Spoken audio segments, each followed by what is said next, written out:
The courtroom smelled like old wood and broken promises. Valentina Cross sat at the defense table, her fingers drumming against the oak surface as she reviewed the prosecution's evidence for the third time that morning. Something was wrong. The numbers didn't add up. The timeline had gaps you could drive a truck through, and the witness statements read like they'd been copied from a template. Her client, Thomas Brennan, was a 52-year-old deli owner with grease-stained hands and a face that had seen too many early mornings. He sat beside her, wringing those hands together like he was trying to squeeze water from stone. "Miss Cross," he whispered, his voice trembling. "I swear to God I never laundered anything. I sell sandwiches. That's it." Val turned to him, keeping her expression calm despite the anger simmering beneath her ribs. "I know, Thomas, and I'm going to prove it." She had spent 6 weeks on this case. 6 weeks digging through financial records, interviewing employees, tracking down every receipt and bank statement. Thomas Brennan was guilty of exactly one thing: being in the wrong place at the wrong time. Someone had used his deli as a front, routing dirty money through his accounts without his knowledge. The question was who? The answer walked through the courtroom doors at 9:57, 3 minutes before the judge was scheduled to appear. Dominic Kane didn't look like a mobster. He looked like money. Old money. The kind that bought silence and loyalty in equal measure. He wore a charcoal suit tailored so perfectly it might have been sewn directly onto his body. His dark hair was cut short, professional, and his eyes were a deep brown that seemed to catalog everything they touched. He was tall, easily 6'2", with broad shoulders and the kind of build that suggested he didn't just pay people to do his violence for him. He took a seat in the gallery, third row back, and folded his hands in his lap. He didn't look at Val. He didn't need to. His presence alone was a message. The judge entered, and the trial resumed. The prosecutor, a weasel-faced man named Gerald Finch, called his star witness, a forensic accountant who claimed to have traced $200,000 through Thomas's business accounts. Val listened carefully, taking notes, watching the accountant's body language. When it was her turn to cross-examine, she stood and buttoned her navy blazer. "Mr. Harrison, you testified that you traced these funds through a series of wire transfers, correct?" "Yes, ma'am." "And these transfers occurred over a period of 6 months?" "Correct." Val walked to the evidence table and picked up a stack of bank statements. "Can you explain to the court why the IP addresses associated with these wire transfers don't match any computer or device owned by my client?" Harrison blinked. I wasn't asked to verify IP addresses." "No, you weren't, but I was." Val turned to the jury. "These transfers were made remotely, from locations my client has never visited, using login credentials that were stolen during a data breach at his bank. A breach that was reported to federal authorities 8 months ago." Finch shot to his feet. "Objection, Your Honor. The defense is introducing evidence not previously disclosed." "I filed my motion 3 days ago, Your Honor," Val said smoothly. "Mr. Finch must have missed it." The judge, a silver-haired woman with the patience of a saint, sighed. "Overruled. Continue, Miss Cross." Val spent the next 20 minutes systematically dismantling the prosecution's case. She presented evidence of the data breach, testimony from a cybersecurity expert, and phone records proving Thomas had been out of state during 2 of the alleged transfers. By the time she finished, Finch looked like he'd swallowed a lemon. But Val wasn't done. She turned to face the gallery, her gaze landing squarely on Dominic Kane. "Your Honor, I'd like to submit for the record that this case reeks of evidence tampering. Someone wanted my client to go down for crimes he didn't commit, and I intend to find out who." For the first time, Dominic's expression changed. One corner of his mouth lifted. Not quite a smile. He tilted his head slightly, as if acknowledging a chess move he hadn't anticipated. The judge adjourned for lunch. Val gathered her files, her heart pounding with adrenaline. Thomas was crying quietly, relief flooding his features. "You did it," he whispered. "You actually did it."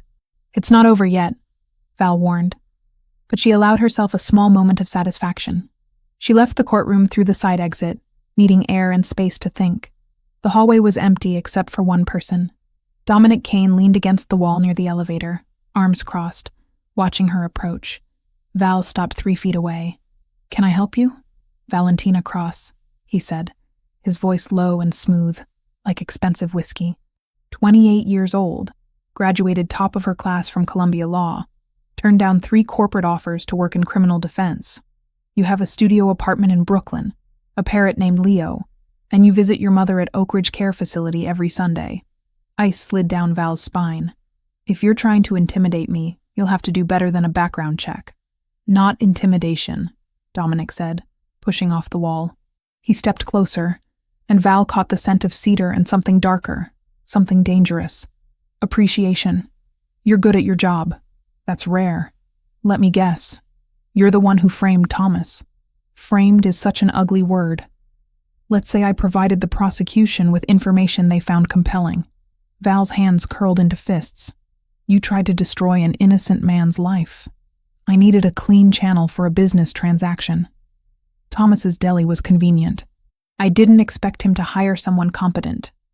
Dominic's gaze traveled over her face, lingering on her mouth. I certainly didn't expect you. Stay away from my client, Val said, her voice hard as iron, or I'll bury you so deep, you'll need a map to find daylight. Dominic laughed, a genuine sound that seemed to surprise even him. I look forward to it, Miss Cross. He walked past her, his shoulder brushing hers, and disappeared into the elevator. Val stood there, shaking with rage, and something else she refused to name. She had just made an enemy of one of the most dangerous men in the city. Good. The rest of the day passed in a blur of motions and arguments. By 5 o'clock, the judge had dismissed the charges against Thomas, citing insufficient evidence and possible prosecutorial misconduct. Val hugged her client, accepted his tearful thanks, and finally made her way back to her office to collect her things. The parking garage beneath the building was nearly empty. Val's beat-up Honda was parked in its usual spot on the 3rd level, surrounded by shadows and the hum of fluorescent lights that needed replacing. She dug her keys from her bag, mentally rehearsing the conversation she'd have with Leo when she got home. The parrot would demand a full breakdown of the trial, complete with impressions. She didn't hear the footsteps until they were right behind her. Val spun around, but hands were already grabbing her arms. 2 men, both wearing black, both expressionless. She opened her mouth to scream, but a cloth pressed over her face, sweet-smelling and chemical. Her vision blurred. Her knees buckled.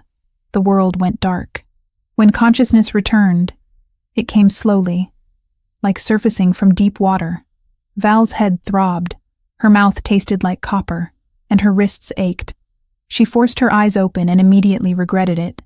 The light was too bright, too white. She was sitting in a leather chair in the middle of a massive penthouse. Floor-to-ceiling windows overlooked the city, the skyline glittering like scattered diamonds. The furniture was modern and expensive, all clean lines and muted colors. A fireplace crackled softly on the far wall, despite the fact that it was May, and sitting across from her, in an identical chair, was Dominic Kane. He'd removed his suit jacket and tie. His white shirt was unbuttoned at the collar, sleeves rolled to his elbows, revealing forearms roped with muscle. He held a glass of amber liquid, swirling it lazily as he watched her wake up. "Welcome back," he said. Val lunged forward, but her wrists were bound to the chair arms with zip ties. She yanked against them, feeling the plastic bite into her skin. "You kidnapped me." "Borrowed," Dominic corrected. "Kidnapping implies I intend to keep you. I'll have you arrested." "For what? You came willingly." "I was drugged. Can you prove that?" Dominic took a sip of his drink, his gaze never leaving hers. "No witnesses, no cameras in that particular section of the garage." "I made sure of it." Val forced herself to breathe, to think. Panic wouldn't help her. "What do you want?" Dominic set his glass down and reached into his pocket. He pulled out a check, folded once and held it up. $50,000. More than you'd make in a year doing legal aid work. All you have to do is walk away from the Brennan case. The case is over. He was acquitted. But you intend to pursue charges against me for evidence tampering. I'm asking you not to. Val stared at him, disbelief warring with fury. "You think you can buy me?" "I think everyone has a price, Miss Cross. $50,000 would cover 6 months of your mother's care at Oak Ridge. That's not insignificant." The mention of her mother sent a fresh wave of rage through Val's chest. "You leave her out of this. I'm trying to help. You're trying to silence me. Dominic stood, walking toward her with the check still in hand. He stopped directly in front of her chair, close to where she could see the shadow of stubble along his jaw, the flecks of gold in his dark eyes. He held the check out. Val took it with her bound hands, and then she tore it in half. Dominic's expression didn't change, but something flickered in his gaze. Interest, maybe, or challenge. I don't want your money, Val said, her voice steady despite the fear pounding in her veins. And I don't want anything from you except distance. That's unfortunate. He reached out, and Val did the only thing she could think of. She spat in his face. Dominic went very still. Slowly, deliberately, he wiped the saliva from his cheek with the back of his hand. The silence stretched, dangerous and thick. Then he moved. His hands clamped down on her shoulders, not bruising, but utterly immovable. He forced her forward out of the chair, and Val's knees hit the floor hard as he cut the zip ties with a pocket knife. She tried to scramble back, but his hand tangled in her hair, holding her in place. He leaned down, his mouth next to her ear, his breath warm against her skin. You refused to take my offer, he whispered, his voice dark and intimate. So let me make something clear, Miss Cross. In my world, people kneel when I speak. They bow when I enter a room. They pray I don't notice them. Val's heart hammered against her ribs. She was shaking, but not entirely from fear. There was something else there. Something that terrified her more than his threats. You walked into my courtroom today and challenged me in front of everyone. Dominic continued, his grip tightening just slightly. That takes either incredible courage or suicidal stupidity. I haven't decided which yet. Let me go, Val managed, her voice hoarse. Not until you understand. You don't pray to justice anymore, Valentina. Now you pray to me. He released her abruptly, stepping back. Val fell forward, catching herself on her hands. She looked up at him, her hair falling into her face, her chest heaving. Dominic walked to the door and opened it. You're free to leave. My driver will take you anywhere you want to go. But remember this moment. Remember that I could have hurt you, and I chose not to. Remember that mercy, Miss Cross. You won't get it twice. Val pushed herself to her feet, her legs unsteady. She walked past him without a word, her head high despite the tremors running through her body. She made it to the elevator, pressed the button, and waited. Just before the doors closed, she looked back. Dominic stood in the doorway of his penthouse, watching her with an expression she couldn't read. The doors slid shut, and Val finally allowed herself to breathe. Her hands were shaking, her knees ached, and somewhere beneath the fear and anger, a small voice whispered that this wasn't over. Not even close. Val woke up on her couch with Leo perched on the armrest, staring at her with one beady eye. You look terrible, the parrot announced. Like a truck hit you. A big truck. She groaned, pushing herself upright. Her head still throbbed from whatever they'd used to drug her, and her wrists bore faint red marks from the zip ties. The clock on the wall read 6:30 in the morning. She'd lost an entire night. Her phone buzzed on the coffee table. 15 missed calls from her paralegal, 8 texts from colleagues, and 1 voicemail from an unknown number. She ignored all of them and stumbled to the shower, letting scalding water wash away the residue of fear and fury. By 8 o'clock, she was dressed in a burgundy blouse and black slacks, her hair pulled into a professional bun. She fed Leo, grabbed her bag, and headed to the office. If Dominic Kane thought one night of intimidation would make her back down, he was about to learn otherwise. The law offices of Chen and Associates occupied the 4th floor of a building that had seen better decades. Val's desk was buried under case files and coffee cups. She'd just settled in when her assistant, Jamie, appeared in the doorway holding a massive bouquet of white roses. These just arrived, Jamie said, eyebrows raised. From a secret admirer? Val's stomach dropped. She took the bouquet, finding a small card tucked between the stems. The handwriting was elegant, almost old-fashioned. Mercy looks good on you. DK. She threw the entire arrangement in the trash. The flowers kept coming. Every morning for a week, a new bouquet arrived. Orchids, peonies, lilies, each with a card bearing a different message. You have fire. I respect that. Stubbornness is admirable until it becomes stupidity. Your mother's medication costs $3,000 per month. Think about it. That last one made Val's blood run cold. She grabbed her phone and called Oak Ridge Care Facility, her hands shaking. Yes, Miss Cross, the administrator said warmly. Your mother is doing well. We just administered her morning medication. Has anyone else called about her? Visited? No, just you as always. Is everything all right? Val exhaled slowly. Everything's fine, thank you. She hung up, but the unease remained. Dominic Kane knew about Margaret. He knew about the $120,000 in student loans Val was still paying off. He knew where she lived, where she worked, probably what she ate for breakfast. So Val decided to return the favor. She spent her lunch breaks at the public library, using computers that couldn't be traced back to her. The Kane family had roots in the city going back 3 generations. Dominic's grandfather had run protection rackets in the garment district. His father, Vincent Kane, had expanded into construction and waste management, legitimate businesses with illegitimate underpinnings. But Vincent had been murdered 20 years ago. Shot twice in the head, execution style, in the parking lot of a courthouse. The case remained unsolved, though rumors pointed to the Caruso family, a rival organization with ties to half the judges in the state. Dominic had inherited the empire at 16. Within 5 years, he'd doubled its size and brutality. Within 10, he'd consolidated power in a way his father never had. He was ruthless, efficient, and according to every source Val could find, untouchable. But then she found something interesting. Buried in financial records she probably wasn't supposed to access, Val discovered shell companies linked to the Kane organization. These weren't used for money laundering or drug trafficking. They funded scholarships for kids from poor neighborhoods. They paid medical bills for families who couldn't afford treatment. They bought buildings in crumbling areas and renovated them into affordable housing. It didn't make sense. Mobsters didn't run charities. Unless they were building something. Unless they were buying loyalty and goodwill in communities where the police had none. Val dug deeper.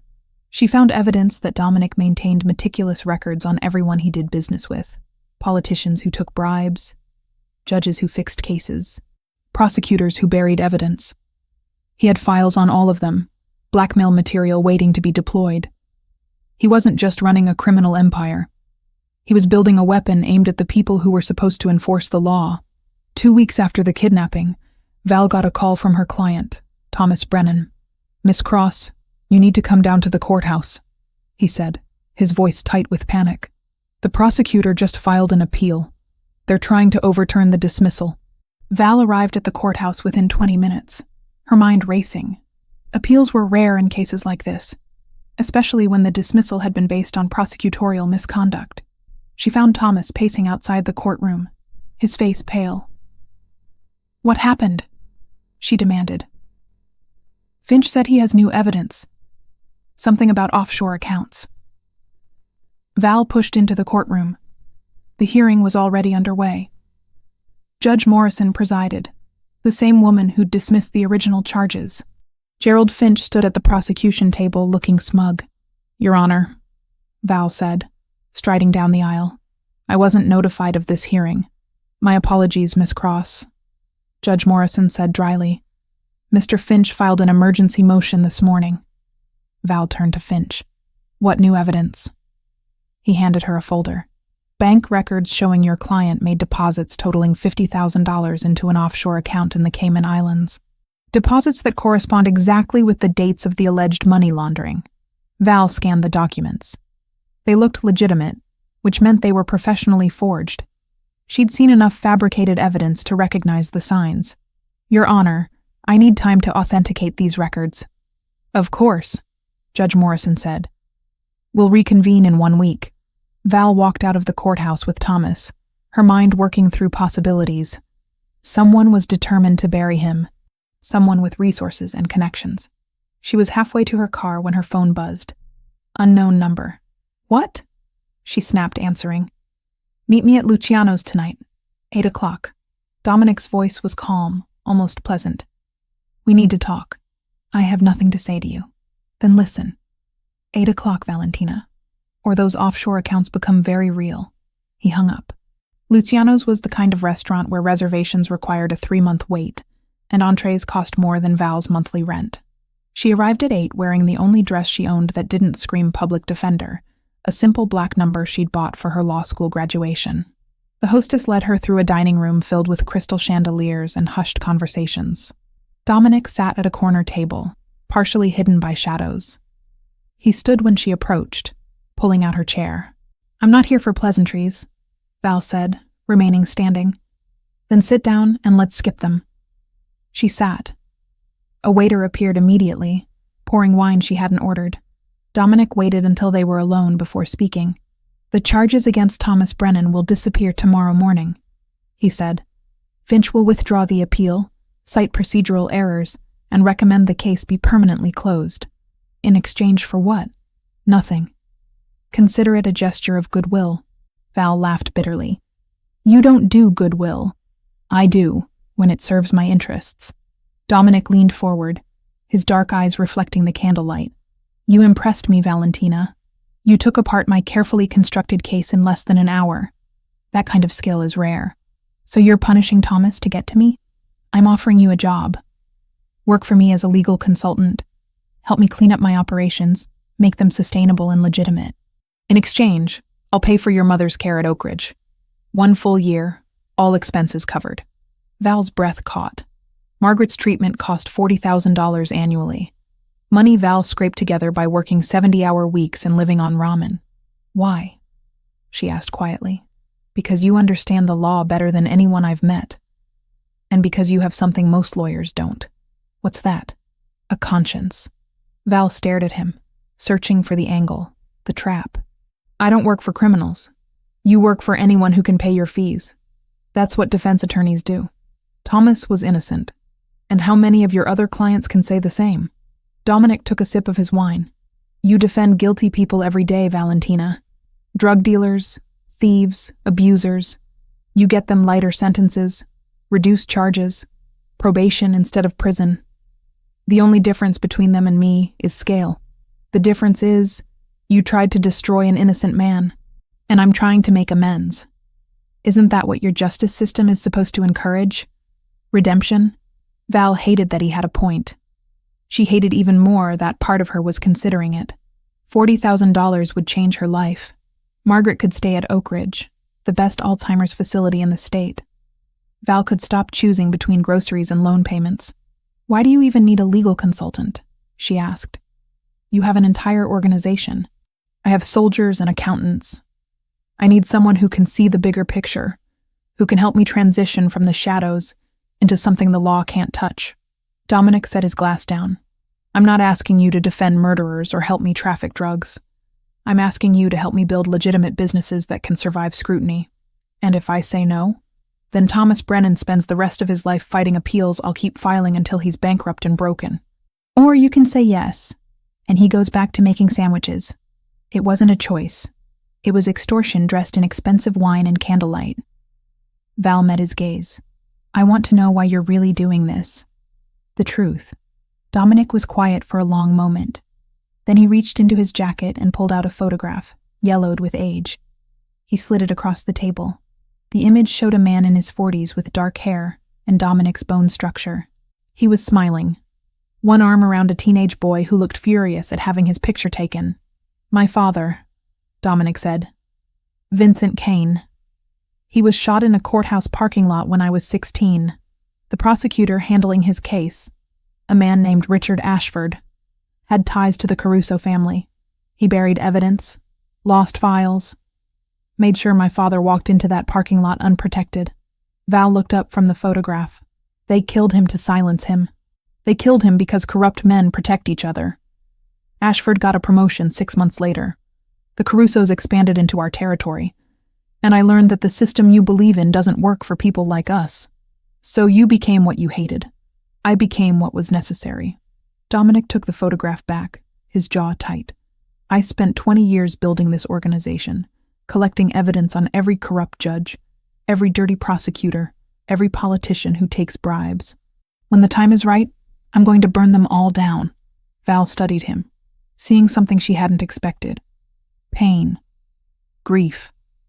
A wound that had never healed. That's why you keep the records, she said slowly. You're not protecting yourself. You're building a case. I'm building justice.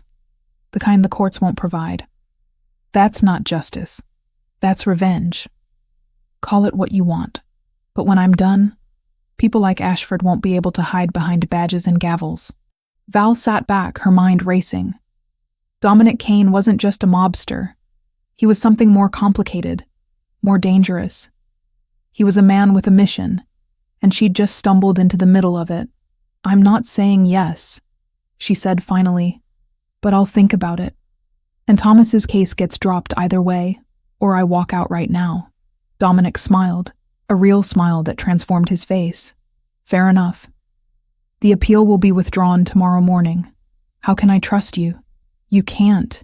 But I've never lied to you, Valentina. I kidnapped you, threatened you, and offered you a bribe. But I never lied. He had a point. They finished dinner in relative silence, the tension between them shifting into something else. Curiosity, maybe, or the beginning of understanding. When Val finally left Luciano's, she felt like she'd crossed a line she couldn't uncross. The next morning, true to his word, the appeal was withdrawn. Thomas Brennan called her sobbing with relief. And Val sat at her desk, staring at her phone, knowing she was about to make a decision that would change everything. She typed out a text to the number Dominic had called from. I'll consult. 3 months. Trial basis. But I'm not your employee. I'm your auditor. And if I find anything I can't stomach, I walk. The response came within seconds. Agreed. Welcome to the family, Valentina. Val closed her eyes, wondering if she'd just saved her mother or sold her soul. Maybe both. Leo landed on her shoulder, nuzzling her cheek. Bad idea, the parrot muttered. Very bad idea. For once, Val couldn't argue. 2 weeks into her arrangement with Dominic Kane, Val had fallen into an uneasy rhythm. She spent mornings at her regular office, handling the few pro bono cases she refused to abandon. Afternoons belonged to Dominic, reviewing contracts for his construction companies, analyzing LLC structures, identifying vulnerabilities in his legitimate holdings. He paid her $5,000 a week, deposited into an account she'd opened specifically for this purpose, money she told herself she'd return someday, even though she knew she wouldn't. The first payment had gone directly to Oak Ridge. Margaret's care was secured for the next 3 months. Val tried not to think about what that made her. It was a Tuesday evening when everything changed. She'd just finished reviewing incorporation documents for a chain of laundromats Dominic was acquiring, legitimate businesses he planned to use as clean revenue streams. Leo sat on her kitchen counter, cracking sunflower seeds and providing unhelpful commentary. Boring work, the parrot announced. You should be a pirate. Pirates are more exciting. Pirates get arrested, Leo. You're basically a pirate now. A boring pirate. Val was formulating a response when her apartment door crashed open. She spun around, heart lurching, but the figures were already inside. 3 men, faces covered with black masks, moved through her space like they owned it. They overturned her couch, ripped books from shelves, shattered her coffee table with a baseball bat. Val grabbed her phone, but one of the men was faster. He snatched it from her hand and threw it against the wall, the screen exploding into spiderwebs of glass. What do you want? She demanded, backing toward the kitchen. They didn't answer. They weren't here for conversation. Leo launched himself from the counter, all fury and flapping wings, diving at the nearest intruder. Bad men! Bad men! Val, run! One of them caught the parrot mid-flight, closing his fist around Leo's body. The bird shrieked, a sound of pure terror that cut through Val like a blade. No! Val lunged forward, but another man grabbed her arm, twisting it behind her back, until pain shot through her shoulder. She cried out, struggling, but he was too strong. The man holding Leo walked to the window and opened it. For one horrible moment, Val thought he was going to throw the bird out. Instead, he tucked Leo into a bag, the kind used for transporting small animals.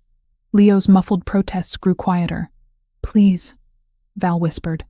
Please don't hurt him. The man holding her shoved her to the floor. Her knees hit hardwood, the impact jarring her bones. The third intruder dropped something on the destroyed coffee table. A single gray feather, the tip stained dark red. Beside it, a note written in precise handwriting. Birds that talk too much don't live long. Family Caruso. Then they were gone, taking Leo with them. Val knelt there, shaking, staring at the bloody feather. The silence in her apartment was deafening. All her life, she'd heard Leo's voice, his sarcasm and warmth. Now there was nothing. She forced herself to stand, to think through the panic. Her phone was destroyed, her laptop smashed. They'd taken everything she could use to call for help.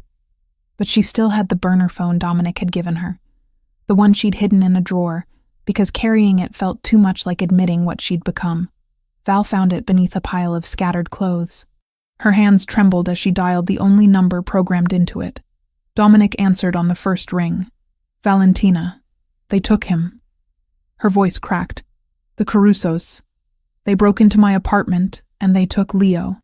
There was blood. Dominic. There was blood on the feather. And I don't know if he's hurt, or if they're going to kill him, and I need help. Please, I need help. Where are you now? My apartment. They just left. Lock the door. Don't open it for anyone except me. I'll be there in 10 minutes. Dominic. 10 minutes, Valentina. I promise. He hung up. Val locked the door with shaking hands, then sank to the floor amid the wreckage of her life. She pulled her knees to her chest, trying to breathe through the terror. Leo was small and fragile and loud. If they hurt him, if they silenced him the way the note suggested, it would be her fault. She'd brought this danger into their lives by agreeing to work with Dominic. True to his word, Dominic arrived in 9 minutes. Val heard his voice through the door, low and commanding, ordering someone to secure the hallway. She unlocked the deadbolt, and he stepped inside, flanked by 2 men in dark suits. His gaze swept the destroyed apartment, cataloging the damage, before landing on her. Something shifted in his expression, a flash of rage so pure it should have terrified her. Instead, she felt relief. Tell me everything, he said. Val did, her words tumbling over each other. The 3 men, the masks, the way they'd grabbed Leo and left the note. Dominic listened without interrupting, his jaw tight. When she finished, he pulled out his phone and made a call. It's me. The Carusos hit Valentina's place and took her parrot. I want every contact we have in their organization activated. Find the bird in the next 6 hours, or I start burning their businesses to the ground. He paused, listening. I don't care what it costs. Do it. He hung up and crouched in front of Val, bringing himself to eye level. We'll find him. The Carusos are sending a message, which means they need Leo alive for leverage. They won't hurt him yet.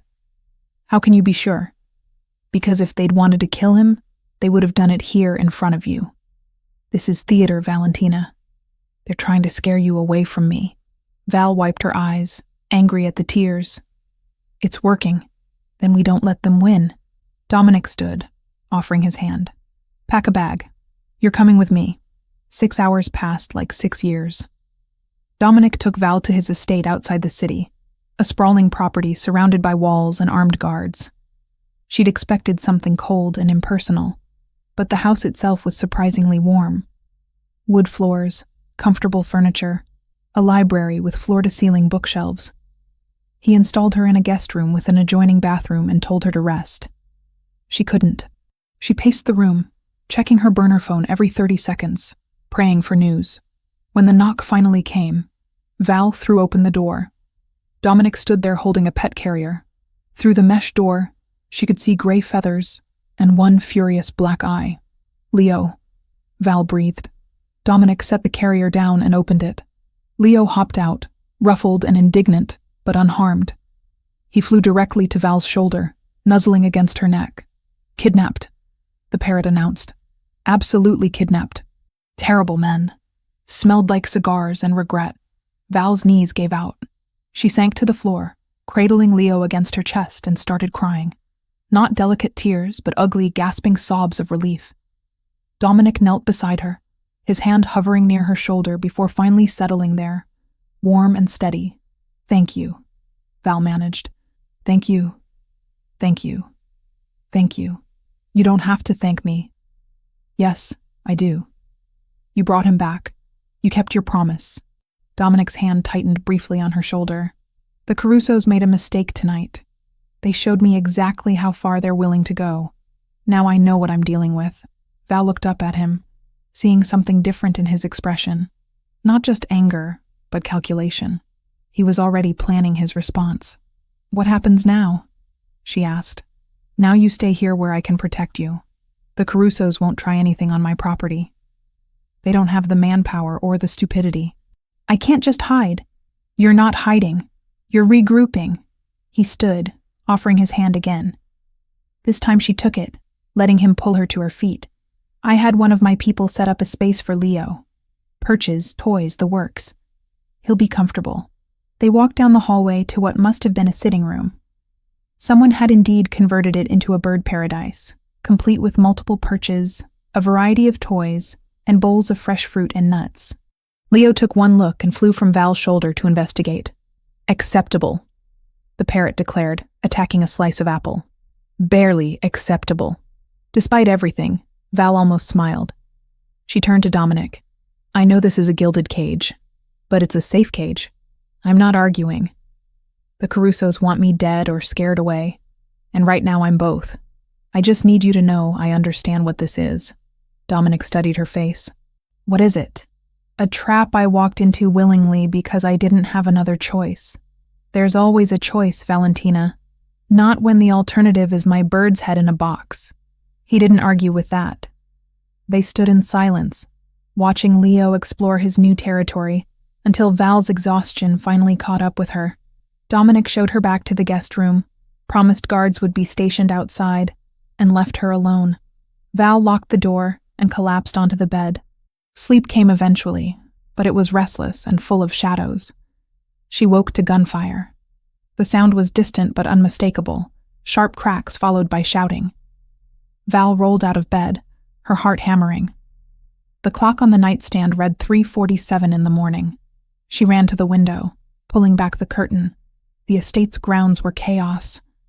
Figures in dark clothing swarmed the perimeter, exchanging fire with Dominic's guards. Muzzle flashes lit up the darkness like fireflies. Val watched in frozen horror as one of the guards fell, clutching his chest. Her door burst open. A man in a suit, one of Dominic's security team, grabbed her arm. Panic room, now. What about Leo? The bird's fine. Move. He dragged her into the hallway, practically carrying her down a flight of stairs she hadn't known existed.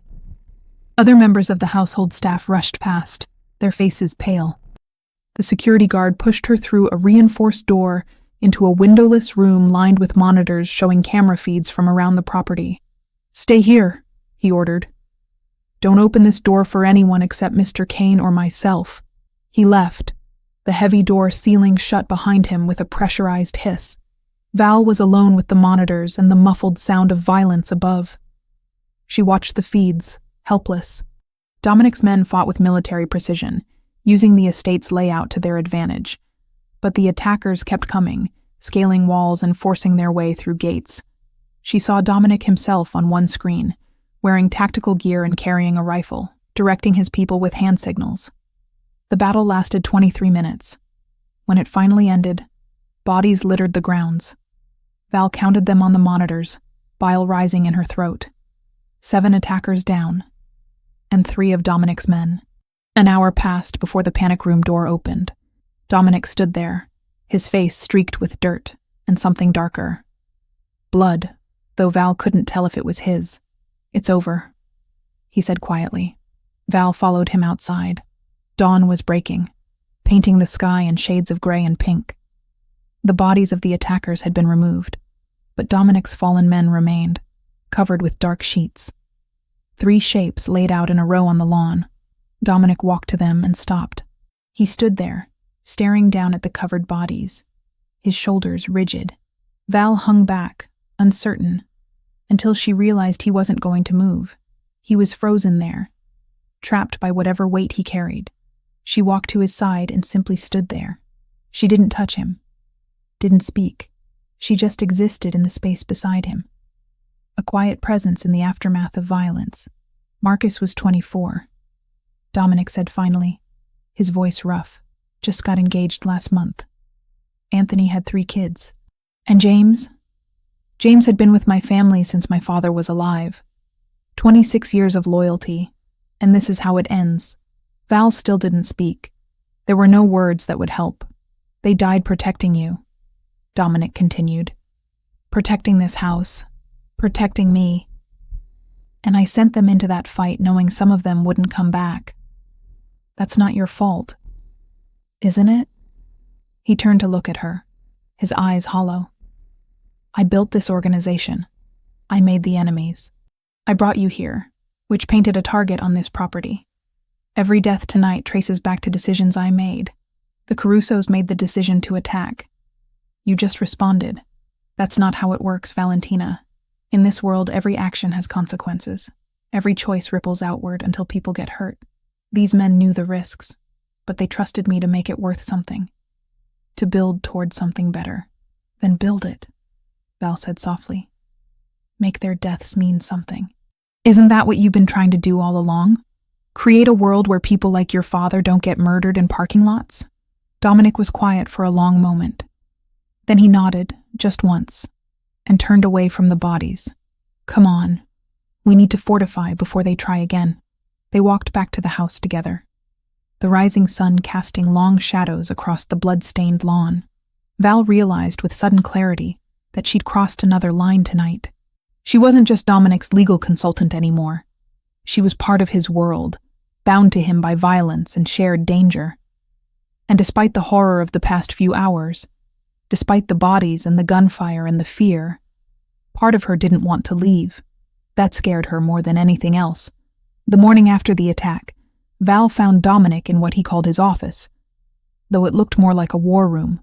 Maps covered one wall, marked with territories and color-coded zones. A massive desk dominated the center, its surface buried under files and surveillance photos. He sat hunched over a laptop, typing with one hand while the other hung stiffly at his side. You should be resting, Val said from the doorway. He glanced up, his face drawn. Too much to do. The Carusos will regroup and try again. We need to be ready. You're hurt. It's nothing. Val crossed the room and grabbed his injured arm before he could pull away. He hissed through his teeth, and she saw the blood seeping through his shirt sleeve, a dark stain spreading across the charcoal fabric. That's not nothing, she said. When did this happen? During the fight. Caught a piece of shrapnel from a ricocheted bullet. I cleaned it already. Cleaned it with what? Whiskey and stubbornness? Val pushed him back into his chair. Stay there. I'll get supplies. She found a first aid kit in the bathroom attached to his office, a professional-grade setup that suggested this wasn't the first time he'd needed emergency medical care. When she returned, Dominic had removed his shirt, revealing the wound on his left shoulder. It was a jagged gash about 3 inches long, the edges inflamed and still bleeding sluggishly. Val set the kit on the desk and pulled up a chair. This is going to hurt. I've had worse. She cleaned the wound with antiseptic, working carefully despite his barely suppressed grunts of pain. The damage was deeper than she'd expected, cutting through muscle. He needed stitches, probably antibiotics. Definitely more care than she could provide. You should go to a hospital, she said. Can't. Hospitals report gunshot wounds, and anything close enough counts. I have a doctor on call, but he's dealing with the others right now. Val threaded a curved needle she found in the kit, her hands steadier than she felt. I've never done sutures before. Then we'll both learn together. She started stitching, each pass of the needle making her stomach turn. Dominic watched her face instead of the wound, his expression unreadable. Leo had flown in at some point and perched on top of a filing cabinet, providing commentary. She's terrible at this, the parrot announced. He's going to die. Death by bad sewing. Helpful, Leo. Very helpful. I try. Val finished the last stitch and tied it off, then bandaged the shoulder with gauze and medical tape. Her hands were shaking by the end, adrenaline crash mixing with exhaustion. Dominic caught her wrist gently, stilling the tremor. Thank you, he said quietly. I probably just gave you an infection. I've survived worse odds. Their faces were close. Val still leaning over him. Dominic's hand warm around her wrist. The air between them felt charged, heavy with something she didn't want to name. She could see the shadow of stubble on his jaw, the faint lines at the corners of his eyes, the way his pupils dilated slightly as he looked at her. "Kiss him," Leo stage whispered. "The tension is unbearable. Even I can feel it, and I'm a bird." Val pulled back, heat flooding her face. "Your bird has no sense of appropriate timing." He's not wrong, though. She met Dominic's gaze, seeing something raw there, something vulnerable. This wasn't the man who'd forced her to her knees in his penthouse. This was someone different, someone who'd just lost 3 of his people and was trying to hold everything together through sheer will. "You're exhausted," Val said. "You need sleep." "So do you." "I'll sleep when I'm not terrified the Carusos are going to break down the door." Dominic stood, wincing slightly as the movement pulled his stitches. "They won't. Not tonight. We hurt them badly, killed 7 of their soldiers. They'll need time to recover, plan their next move.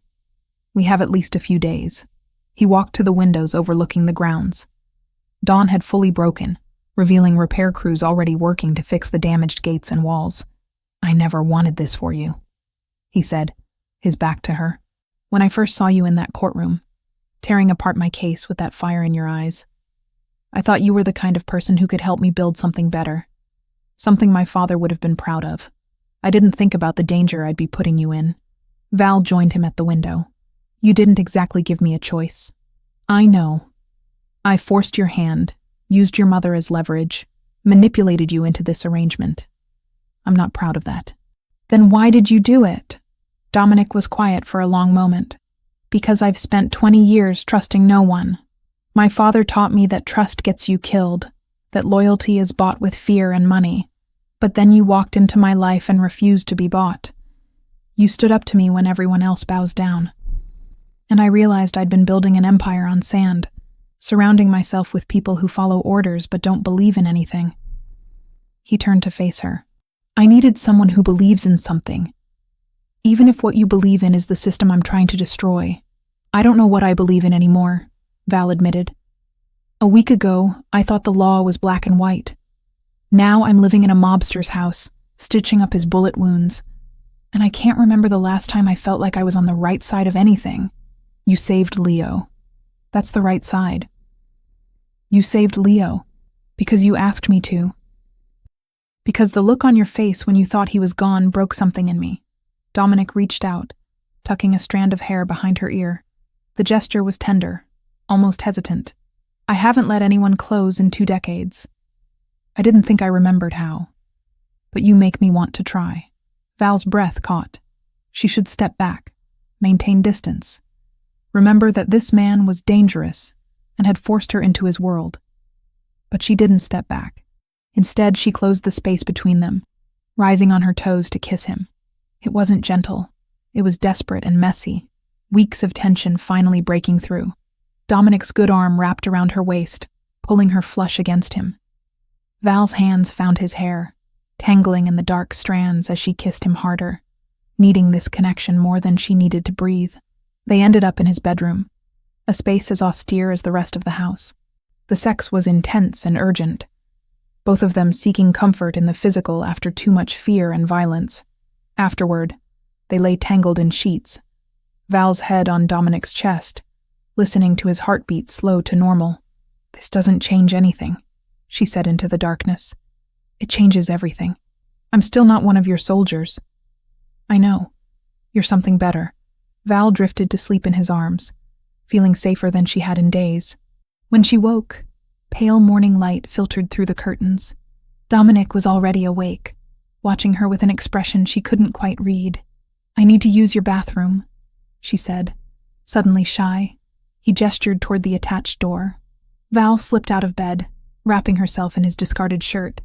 The bathroom was as minimalist as the bedroom, all marble and clean lines.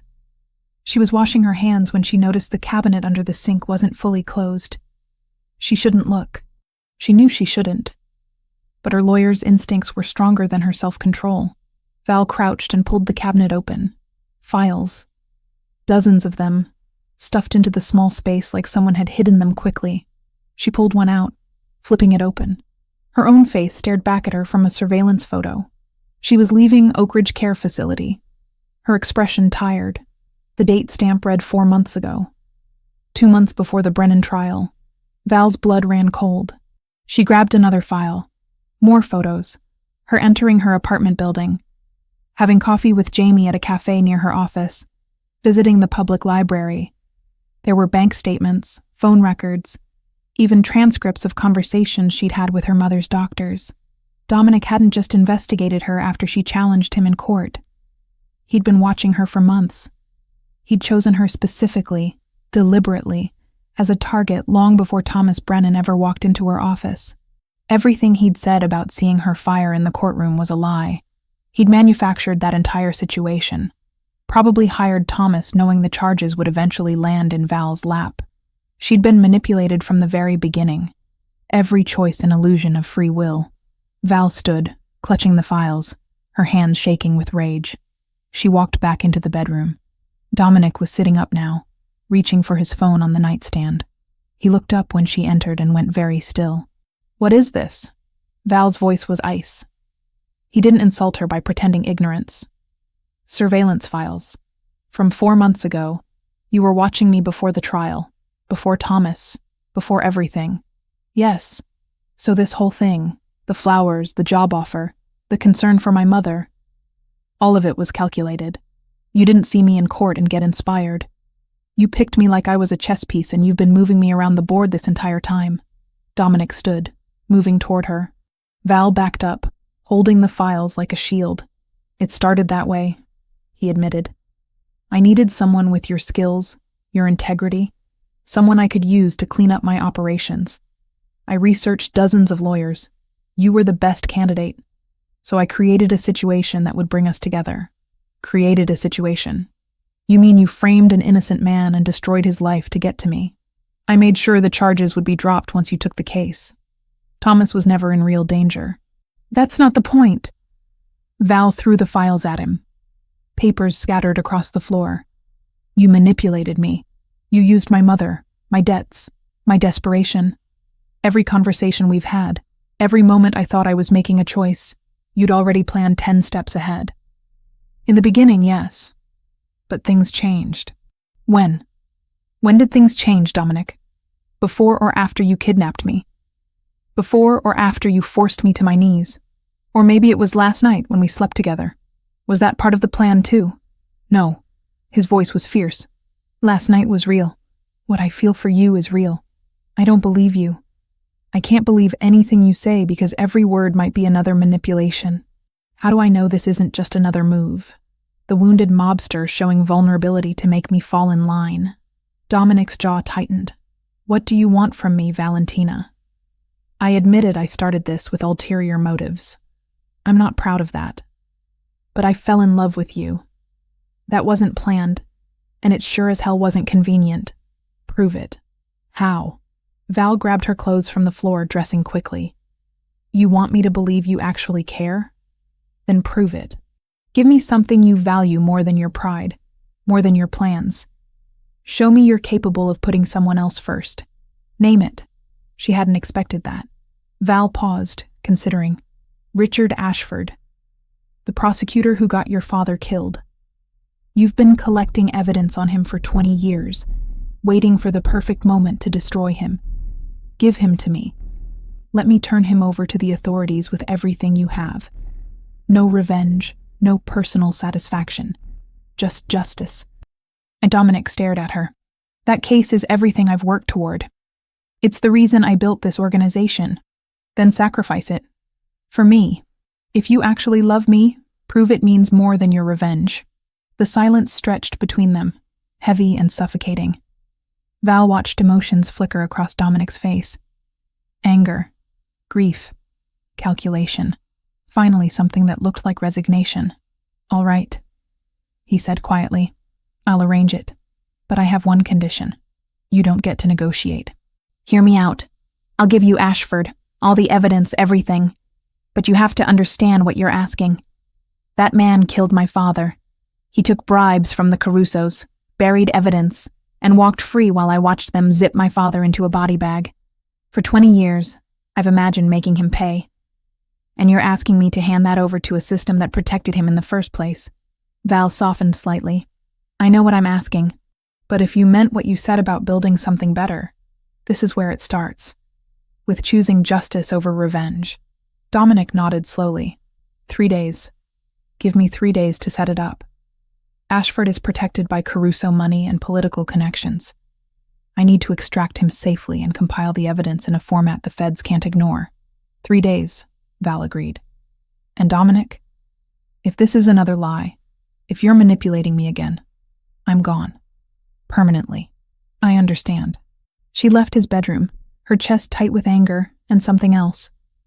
Hope, maybe, that he would actually follow through. That underneath the manipulation and violence, there was a man capable of change. 3 days later, Val received a text with an address in Queens. She went alone, against Leo's loudly voiced objections, and found an abandoned warehouse that smelled like rust and old motor oil. Dominic was waiting inside with a man in his 60s, silver-haired and terrified, zip-tied to a chair. Richard Ashford, Dominic said, his voice flat. Corrupt prosecutor, Caruso asset, and the man who ensured my father walked into an ambush 20 years ago. I'm handing him to you along with 2 decades of evidence. Bank records showing bribes, recorded phone calls, testimony from witnesses he threatened into silence. Everything you need to put him away. Val approached Ashford, seeing the fear in his eyes. Why did you do it? Why did you help them kill Vincent Kane? They promised me a judgeship. Ashford whispered. I had debts. A gambling problem. The Carusos offered to make it all go away if I cooperated. And you did. You sent a man to his death for a promotion. Ashford started crying. Val felt nothing but disgust. She turned to Dominic, expecting to see satisfaction. Instead, he looked hollow, like he'd given away a piece of himself. The evidence? She asked. He handed her a thick folder and a USB drive. Everything. I already contacted an FBI agent I trust. She's outside waiting. Agent Sarah Chen specializes in public corruption cases. She'll make sure Ashford doesn't slip through the cracks again. Val took the materials, then looked at Dominic. Really looked at him. He'd sacrificed his revenge for her. Given up 20 years of planning because she'd asked him to. Thank you, she said quietly. Does this prove it? That what I feel is real? Val walked to him, rising on her toes to kiss him softly. It's a start. But Dominic, if we're going to do this, if we're going to try, you need to be honest with me. Always. No more manipulation, no more chess moves. I need to be your partner, not your pawn. Partners, he agreed. And Val, your mother's treatment, it's paid for, no strings attached. Whether you stay or go, Margaret is taken care of. That broke something in her. Val wrapped her arms around him, careful of his healing shoulder, and held on. Outside, sirens approached as the FBI arrived to take Ashford into custody. Inside, 2 broken people tried to figure out how to build something real from the wreckage of lies and violence. It wasn't redemption, but it was a beginning. 3 months had passed since Richard Ashford's arrest made national headlines. The prosecutor's fall had been spectacular and public. Every bribe and buried case splashed across front pages. More importantly, it had triggered a cascade of investigations into the Caruso family's political network. Judges resigned, politicians refused to run for re-election, and the empire that had seemed untouchable began showing cracks. Val had kept her promise too. She worked with Dominic as a true partner, not a pawn. They restructured his legitimate businesses, cutting away operations that couldn't survive legal scrutiny, strengthening the ones that could. The construction companies went clean, hiring union workers and following building codes. The waste management contracts were renegotiated without kickbacks or threats. It was slow work, unglamorous, but it was building toward something sustainable. And Dominic had kept his promises. Margaret Cross now resided in Evergreen Manor, a state-of-the-art facility in Connecticut that specialized in Alzheimer's care. The place cost more per month than Val had made in a year as a public defender. But Dominic paid it without hesitation. Every Sunday, Val made the drive to visit her mother, spending hours reading to her even when Margaret didn't remember who she was. Today was Sunday. and Val sat in Margaret's sunny room overlooking gardens that wouldn't look out of place in a luxury resort. Her mother was having a good day, lucid and present in a way that had become increasingly rare. "You look different," Margaret said, studying Val's face with clear blue eyes. "Happier, maybe. Or just less tired." "I got a better job," Val said, which was both true and the understatement of the century. "Better pay, less stress." "That's good, sweetheart. You always worked too hard." Margaret reached out and squeezed Val's hand. "Your father would be proud of you, standing up for people who can't stand up for themselves." Val's throat tightened. These moments of clarity were precious and fleeting. "I hope so, Mom." They spent another hour together before Margaret grew tired and dozed off in her chair. Val kissed her forehead and left, nodding to the nursing staff on her way out. She was walking through the parking lot toward her car, keys in hand, when the black van pulled up beside her. She didn't even have time to scream. The side door slid open, hands grabbed her, and she was yanked inside.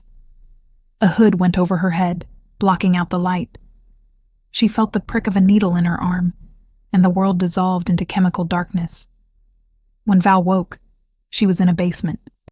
She knew it was a basement by the smell of mold and damp concrete, by the chill in the air that suggested underground spaces. Her hands were chained above her head, attached to a pipe that ran along the ceiling. Her feet barely touched the floor, all her weight hanging from her wrists. The pain in her shoulders was already excruciating.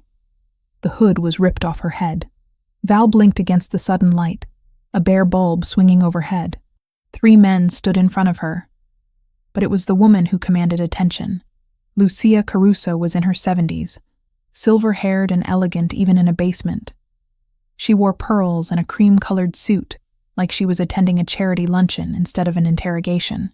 Her eyes were pale blue and completely empty of warmth. "Valentina Cross," Lucia said, her voice carrying a faint Italian accent. "The little lawyer who thinks she can destroy my family." "I don't know what you're talking about," Val managed, her voice rough. "Please. We know you've been working with Kane, helping him dismantle our political connections. Ashford was just the beginning. You're targeting our judges next, aren't you? Our city council members?" Val said nothing. Lucia stepped closer, her perfume heavy and floral. "I'm going to ask you questions, and you're going to answer them. Where does Dominic Kane keep his records? Who are his informants in my organization? What operations is he planning next?" "I don't know," Val said truthfully. Dominic kept his most sensitive information compartmentalized, even from her. Lucia nodded to one of the men. He stepped forward and drove his fist into Val's stomach. The pain exploded through her abdomen, forcing the air from her lungs. She gasped, struggling to breathe while hanging from the chains. "Try again," Lucia said pleasantly. "Where are his records?" The interrogation went on for hours. Val lost track of time, lost track of everything except pain. They didn't break bones or cause permanent damage. These weren't amateurs. They knew exactly how to hurt her in ways that would heal, but would break her spirit first. Every question she couldn't or wouldn't answer brought more punishment. Eventually, she stopped processing the questions entirely. She retreated into herself, focusing on breathing, on surviving the next minute, and then the next. She thought about Leo making sarcastic comments, about her mother's lucid moments, about Dominic's face when he'd handed over Ashford. She must have passed out, because when awareness returned, she was lying on the concrete floor. The chains had been removed from her wrists, but her hands were zip-tied behind her back. Every inch of her body screamed with pain. Lucia crouched beside her, somehow still immaculate. "You're tougher than you look. I respect that. But Kane will come for you, and when he does, my men will be waiting. You're bait now, Miss Cross. Congratulations." Val tried to speak, but only a croak emerged. Lucia stood and walked away, her heels clicking on the concrete. The lights went out, leaving Val in darkness. She didn't know how much time passed. Hours, maybe days. They brought water occasionally, keeping her alive but weak. The basement door opened and closed at irregular intervals, guards checking on her. Val drifted in and out of consciousness, her body trying to shut down from the trauma. Then the shooting started. It was distant at first, muffled by walls and distance, but it grew closer Louder. Automatic weapons fire, the distinctive crack of rifles, shouting in Italian and English. Val forced herself to focus, to stay aware. This was either rescue or execution. The basement door exploded inward. Wood splinters rained down as men in tactical gear poured through. Val couldn't see their faces through the darkness and her blurred vision, but she recognized the voice that cut through the chaos. "Clear the room. Find her. Now." Dominic. Lights clicked on, flashlight beams sweeping across the basement. One landed on Val, and suddenly he was there, dropping to his knees beside her. His face was streaked with blood and soot, his eyes wild. "Valentina," he breathed. His hands moved over her carefully, checking for injuries. "I've got you. You're safe now." "Lucia," Val managed. "Upstairs." "I know. Stay here." He stood, and Val grabbed his ankle with her bound hands. "Don't kill her. Let the law handle it." Dominic looked down at her, and what she saw in his expression made her blood freeze. This wasn't the man who'd sacrificed his revenge for her. This was the monster who'd built an empire on violence and fear. "I'm sorry," he said quietly, "but that's not an option anymore." He left, taking the tactical team with him. 2 men stayed to guard Val, cutting her zip ties and wrapping her in a thermal blanket. She heard more gunfire upstairs, screams, and then a single shot that echoed through the building. Silence. Dominic returned 15 minutes later. His hands were covered in blood, and his expression was cold and empty. He didn't say anything, just gathered Val into his arms and carried her out of the basement. She caught glimpses of bodies in the hallways, Caruso soldiers and staff, all dead. The house was a slaughterhouse. Outside, multiple SUVs waited. Dominic placed Val carefully in the back seat of one, then climbed in beside her. He held her the entire drive back to his estate, one hand stroking her hair while she shook with shock and relief. "Is she dead?" Val asked. "Lucia." "Yes." "You killed her yourself?" "Yes." Val should have been horrified. She should have pulled away from him, demanded he take her to a hospital, and then never contact her again. But she didn't. She pressed closer, letting him hold her while she processed what had happened. "I'm sorry," Dominic said, his voice raw. "I should have protected you better. I should have seen this coming. Not your fault." "It's absolutely my fault. Every decision I make puts you in danger. The Carusos, the next family, the ones after that. This life doesn't have happy endings, Valentina. Just different kinds of violence." Val pulled back to look at him. "Then we change the life. Isn't that what we've been trying to do? Build something different? I just slaughtered an entire household. That's not different. That's who I am. You did it to save me. There's a difference between killing because you enjoy it and killing to protect someone you love." Dominic's jaw tightened. "I can't promise I won't have to do it again. I'm not asking you to. I'm asking you to keep building towards something better, even when it's hard. Even when people like Lucia force your hand." They didn't speak for the rest of the drive. Back at the estate, a doctor was waiting to examine Val. Bruised ribs, strained shoulders, dehydration, and shock, but nothing permanently damaged. The doctor prescribed rest and pain medication, then left them alone. Val spent 3 days in bed recovering. Leo barely left her side, alternating between worried silence and angry muttering about terrible humans and violence. Dominic checked on her constantly, bringing food she couldn't eat and hovering like he expected her to disappear. On the 4th day, Val felt strong enough to walk. She found Dominic in his office, staring at surveillance photos of the Caruso compound. The entire family had been arrested in the aftermath of Lucia's death. Federal agents had seized decades' worth of financial records, exactly what Dominic had been after. "It's over," she said from the doorway. He looked up. "The Carusos, yes. But there are others. There always are. Then we deal with them. Together. As partners." Dominic stood and crossed to her, cupping her face gently. "You should leave, Valentina. Take your mother and disappear somewhere I can't drag you into my darkness. No. You were tortured because of me. I was tortured because of choices I made. I knew the risks when I agreed to work with you. I'm not some innocent bystander you corrupted. I'm a grown woman who chose this path. Why? Why would you choose this? Val met his gaze. Because I love you. And because I believe we can actually change things. The Ashford case started an avalanche. Corrupt officials are being exposed, prosecuted, removed from power. Your evidence is bringing down a system that's been broken for decades. That's worth fighting for. Dominic kissed her, soft and desperate. I don't deserve you. Probably not. But you're stuck with me anyway. 6 weeks later, Val sat in a conference room at Kane Industries, the legitimate umbrella corporation for Dominic's businesses. Around the table were the heads of various operations: construction, waste management, real estate development. No drugs, no violence, no extortion. Just business, above board and profitable. Leo perched on Val's shoulder, eyeing a plate of pastries someone had brought. Boring meeting, the parrot muttered. Where's the drama? The excitement? This is what excitement looks like when you're trying not to get arrested, Val whispered back. Dominic stood at the head of the table, presenting plans for expansion into renewable energy. Solar panel installation, wind farm development, legitimate contracts with legitimate companies. It was ambitious and completely legal. Questions? Dominic asked, finishing his presentation. The construction chief raised his hand. This is a significant investment with uncertain returns. Why pivot away from proven revenue streams? Because proven revenue streams attract federal attention, Dominic said. We're transitioning to operations that can withstand scrutiny. Val, she stood, pulling up a presentation on her laptop. I've reviewed every contract and structure.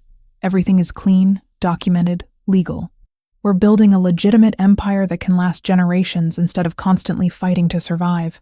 The meeting continued for another hour, votes taken on various initiatives. Val watched Dominic navigate the discussion, commanding respect without threats or intimidation. This was leadership, not tyranny.